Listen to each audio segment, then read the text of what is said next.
Bonjour et bienvenue à ce coaching axé sur sexe et spiritualité.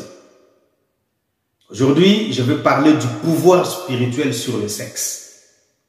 Et comme je ne cesse de le dire, le but de ce coaching n'est pas de faire peur ni de faire le moral, mais de partager le savoir. Parce que le savoir transformé en information nous rend puissants, parce que l'information est une puissance.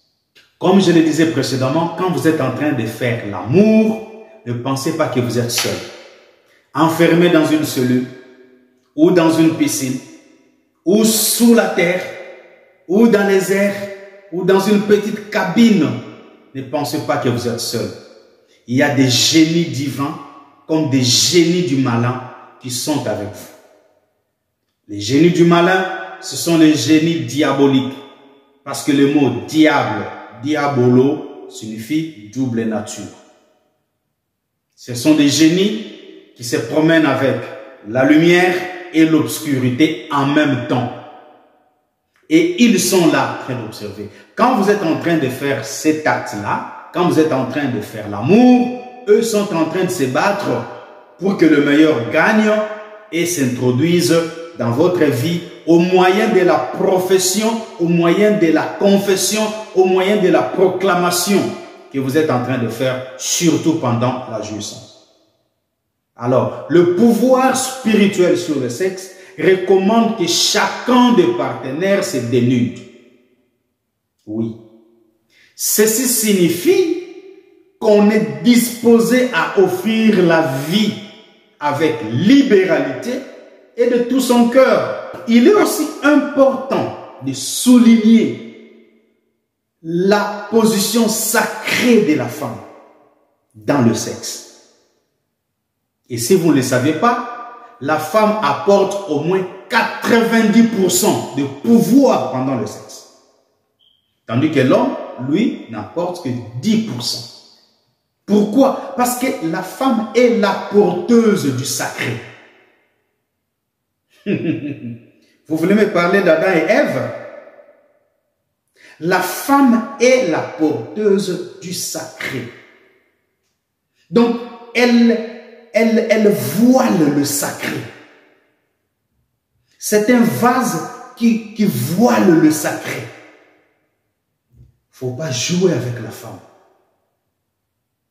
Une parole de la femme peut rendre malheureux l'homme toute sa vie. Ouais. Surtout pendant cet acte. Regardez à côté. Voyez des mécréants qui s'abusent des femmes, qui violent des femmes, ou qui procèdent aux harcèlements sexuels. Voyez comment ils finissent. Pourquoi? Parce que l'attitude de la femme violée pendant ce temps-là, le regret, les larmes de peine qu'elle est en train de couler, c'est un langage. Ça communique avec le divin. Ça communique avec des pouvoirs invisibles. Voyez comment ces personnes-là finissent. Voyez comment ces hommes-là finissent. Donc, mes chers amis, il ne faut jamais ignorer la puissance de la femme. Souvent, l'homme regarde à ses biceps, à ses muscles, à ses veines, à ses poings, et se dit fort. L'homme n'est pas fort. L'homme est tellement faible devant la femme. L'homme est tellement faible face à la femme. L'homme est tellement vulnérable face à la femme.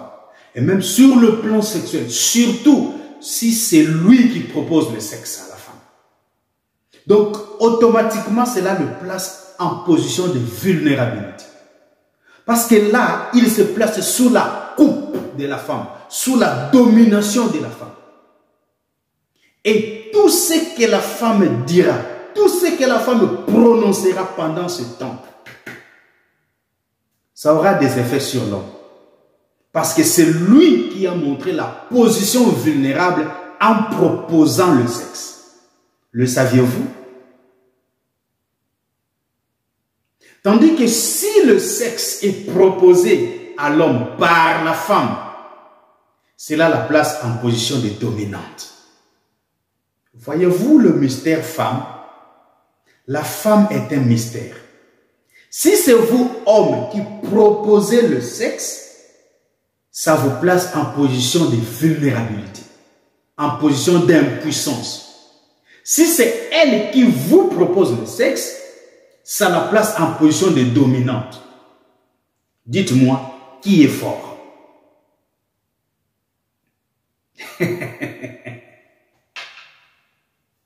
Alors, vous devez aussi tirer attention. Vous devez avoir une bonne attitude devant la proposition du sexe, que ça vienne de l'homme comme de la femme. Parce que le refus d'une proposition de sexe par l'un ou l'autre des partenaires entraîne des conséquences psychologiques très graves. Parmi les conséquences, nous identifions la baisse de l'estime de soi, l'anxiété généralisée, la colère, allant jusqu'à créer un vide émotionnel entre les deux personnes. La femme est une puissance. La femme est un danger.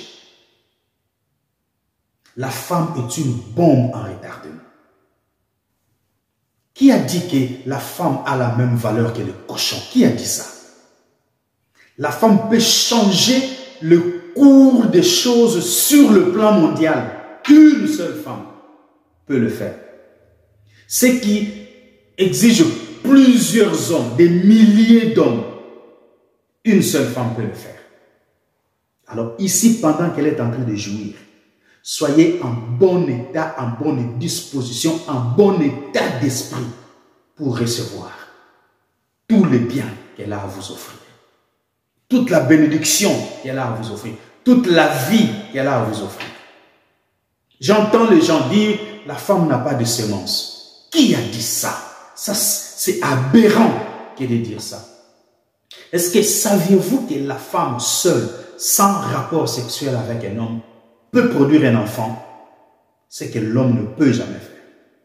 Oui.